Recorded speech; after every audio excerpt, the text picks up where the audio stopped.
Hello guys, সবাই কেমন আছো? আশা করি সবাই ভালো আছো। আমি তোমাদের কিচেন স্টুডিও বাংলা আজকের রেসিপি নিয়ে এসেছি। লাল শাক দিয়ে চিটাগাঙের ঝাটকা ইলিশ মাছের বাচ্চা দিয়ে রান্না করব।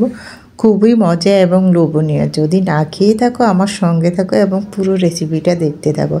আমি খুব সহজে কিন্তু ইলিশ মাছের বাচ্চাগুলি দিয়ে লাল শাক দিয়ে রান্না করে নেব। খেতে খুবই মজা এবং খুবই অন্যরকম একটা রেসিপি। দেখো, আমি চিটাগাঙের কাটা এক মাছে একটু বেশি সেই মাছটা দিয়েই রান্না করব, সেই জন্য একটু নুন আর হলুদ মেখে নেব।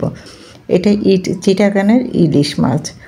নিয়েছি লাল শাক, লাল শাকটাকে কেটে দিয়ে পরিষ্কার করে রেডি করে নিয়েছি, এক সাইডে রেখে দিলাম। আর আমি এখন মাছগুলির মধ্যে নুন আর হলুদ দিয়ে ভালো করে মাখিয়ে নিব। নিয়ে নিলাম 1 চিমটি লবণ, দিয়ে দিব 1 চিমটি হলুদের গুঁড়া। নুন হলুদটা দিয়ে মাছের গায়ে ভালো করে মাখিয়ে নিচ্ছি। হাতে ভালো করে নুন হলুদটা মেখে এক সাইডে মাছগুলি রেখে দিব। এক সাইডে রেখে দিলাম। এখন আরেক সাইডে কড়াই বসিয়ে দিয়েছি। কড়াইটা খুব ভালো করে গরম করে নিয়েছি। এখন সাদা তেলটা দিয়ে দিলাম। একে একে তেলের মধ্যে মাছগুলি দিয়ে দিব ভাজার জন্য। সম্পূর্ণ মাছগুলি এভাবে করে তেলের মধ্যে দিয়ে দিলাম। এক পিঠ ভাজা হয়ে গিয়েছে, উল্টিয়ে দিব আরেক পিঠ ভাজার জন্য। 2 পিঠ মাছই কিন্তু আমি সেমভাবে এইভাবে করে ভেজে নিব। যেহেতু শাক দিয়ে রান্না করব মাছটাকে, সেজন্য অবশ্যই মাছটাকে ভেজে নিতে হবে, তাহলে কিন্তু রান্নাটা খুব সুন্দর এবং ভালো হবে। খুব ভালো করে মাছগুলি ভেজে নিয়েছি। এখন মাছ ভাজাগুলি তুলে এক সাইডে রেখে দিলাম। আরেক সাইডে কিন্তু কড়াইটাই আছে, ওই মাছ ভাজার কড়াইতে তরকারিটা বসিয়ে দিব। পরিমাণে সাদা তেল দিয়ে দিয়েছি। এখন পেঁয়াজ কুচি কাঁচামরিচ কুচিটা দিয়ে দিলাম। কিছুক্ষণ হালকা করে নেড়েচেড়ে কিছুক্ষণ ভেজে নিব। খুব ভালো করে নেড়েচেড়ে হালকা ভেজে নিয়েছি। এখন দিয়ে দেবো 1/4 চামচের 1 চামচ লবণ, আর দিয়ে দিব 1/4 চামচের 1 চামচ হলুদের গুঁড়া, দিয়ে দিব 1/4 চামচের 1 চামচ মরিচের গুঁড়া। ভালো করে একটু তেলের মধ্যে ভেজে নিব। তার আগে কিন্তু পানিটা দিয়ে নিয়েছি, নাহলে কিন্তু পুড়ে যাবে। যদি পুড়ে যাওয়ার সম্ভাবনা থাকে তোমরা অবশ্যই কিন্তু পানিটা দিয়ে দিবে। খুব ভালো করে মশলাটা কষিয়ে নিয়েছি। এখন দিয়ে দিব লাল শাকগুলি। আমি যেভাবে করে লাল শাকগুলি রান্না করছি তোমরা কিন্তু সেমভাবে এভাবে করে অবশ্যই রান্না করবে, তাহলে কিন্তু লাল শাকের কালার খেতে অসাধারণ লাগবে। কালারটা দেখলে তো অস্থির হয়ে যাবে, একদম অসাধারণ একটা কালার আসে। শাকগুলি দিয়ে আলতো করে নেড়েচেড়ে এভাবে করে মশলার মধ্যে কিছুক্ষণ মিশিয়ে নেব। শাকগুলি যখন 50% এভাবে করে সিদ্ধ হয়ে আসবে, তারপরে কিন্তু ভেজে রাখা মাছগুলি দিব।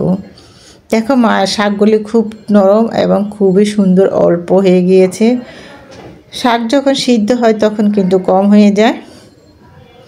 খুব ভালো করে কিন্তু শাকগুলি কষিয়ে নিয়েছি। এখন কিন্তু ভেজে রাখা মাছগুলি দিয়ে দিব উপরে। ভেজে রাখা মাছগুলি দিয়ে দিলাম। একটু আলতো করে নেড়েচেড়ে নিলাম। এখন কিন্তু ঝোলের পানিটা দিব। যেহেতু আমি এটা ইলিশ মাছ দিয়ে লাল শাক দিয়ে তরকারি রান্না করছি, সেই জন্য অবশ্যই একটু ঝোল দিতে হবে। মাছগুলি দিয়ে নিয়েছি। দেখো, আলতো করে নেড়েচেড়ে মিশিয়ে নিচ্ছি। পরিমাণ মতো কিন্তু ঝোলের পানিটাও দিয়ে দিলাম। বলক আসা পর্যন্ত কিন্তু অপেক্ষা করব। মাছগুলি কিন্তু এপিট ওপিট করে নেড়ে চেড়ে দিচ্ছি, তাহলে কিন্তু মাছের যে ভাজার ফ্লেভারটা আছে সেটা তরকারির সাথে খুব ভালো মিশে যাবে। বলকটাও চলে আসছে। আরও কিছুক্ষণ এভাবে করে রান্না করে নিব। এখন আর কিন্তু সময় লাগবে না, খুব কম সময়ে রান্নাটা হয়ে যাবে। রান্নাটা কিন্তু পড়াই হয়ে গিয়েছে। আবারও কিন্তু আলতো করে নেড়ে চেড়ে দিয়েছি। চুলাটা অফ করে দিয়ে তরকারিটাকে দেখো নামিয়েও নিয়েছি। রান্নাটা হয়ে গিয়েছে। এভাবে করে কিন্তু লাল শাক দিয়ে যে কোনো মাছ রান্না করে খেতে পারো, সত্যি অনেক মজা এবং অনেক লোভনীয়। আমি একটা মিশ্রণ বলে বেড়ে দেখাচ্ছি কতটা সুন্দর এবং কতটা লোভনীয় হয়েছে। খেতে কিন্তু অসাধারণ মজা।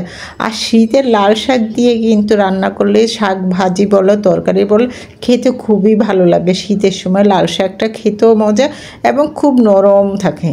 আমার এই রেসিপিটা যদি ভালো লেগে থাকে প্লিজ আমার ইউটিউব চ্যানেলটা লাইক এবং লাল বাটনটা টিপ দিয়ে দেখবে, তাহলে নিত্য নতুন রেসিপিগুলি তোমাদের বাড়িই প্রথম পৌঁছে যাবে। রেসিপিটা এই পর্যন্ত। সবাই ভালো থাকবে, সুস্থ থাকবে, নিরাপদ থাকবে। ভালো লেগে থাকলে অবশ্যই আমার সঙ্গে থাকবে। আল্লাহ হাফেজ।